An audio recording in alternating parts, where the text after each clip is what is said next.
জয় গুরু। শ্রী শ্রী ঠাকুরের রাতুল চরণে জানাই আমার শত কোটি প্রণাম। আপনাদের প্রতি প্রত্যেককে জানাই আমার রানন্দিত জয় গুরু। ঠাকুর বলছেন, দেহ থাকতে অহংকার যায় না, আর ভাব থাকতেও অহং যায় না। তাহলে উপায় কি? ঠাকুর বলছেন, যেই মাত্র মানুষ তার অহংকে কোনো উচ্চতর ব্যক্তি বা বিষয়ের সঙ্গে যুক্ত করে ফেলে, এই অহংকার তখন বিনম্র হয়ে পড়ে। আমরা নিজেদের সৎসঙ্গী বলি। সৎসঙ্গ মানে কি জানেন? ঠাকুর বললেন, সৎ বা একা শক্তিতে যার মন পূর্ণ থাকে সেই সৎ বা সতী। তাহলে একজন যদি সদ্গুরুর সঙ্গে ঠাকুরের সঙ্গে যুক্ত হয়ে থাকে শারীরিক ও মানসিকভাবে, তবেই সে সৎ হতে পারে। আর সৎসঙ্গী মানেই সতে সংলগ্ন থাকা, শক্ত হয়ে যুক্ত থাকে যে, সেই সৎসঙ্গী। সতে সংলগ্ন থাকলে মানুষের কি হয়? তার ইচ্ছাগুলো তখন সেই সতের দ্বারাই পরিচালিত হতে শুরু করে। সেই সতই তার জীবনের দিক নির্দেশ করতে শুরু করে। আর এই সংলগ্ন হওয়ার জন্য কি চাই?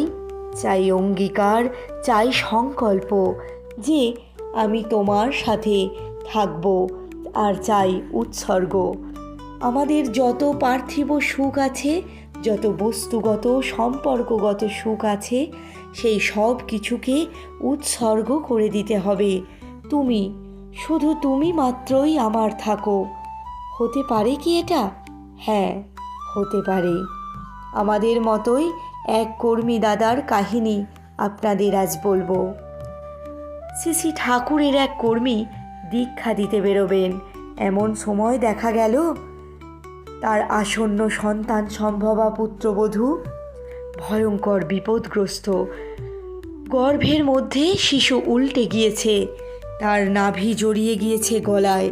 এদিকে সন্তানের মায়ের হিমোগ্লোবিনের মাত্রাও কমে গেছে।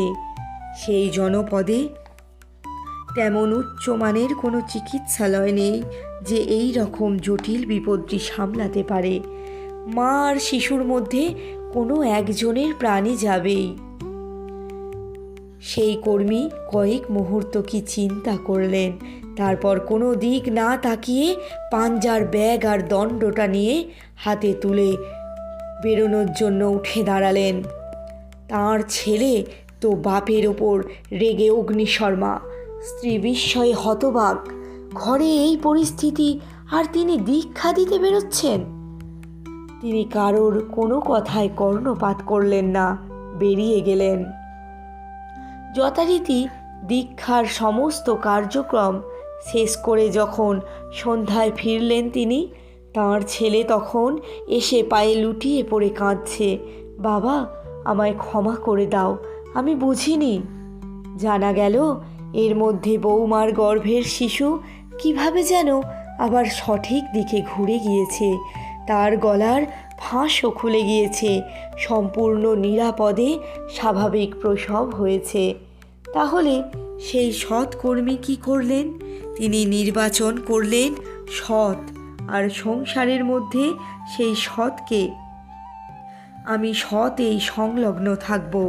হে গুরু, আমি তোমার সঙ্গেই থাকব। কথায় বলে, শ্যাম রাখি না কুল রাখি।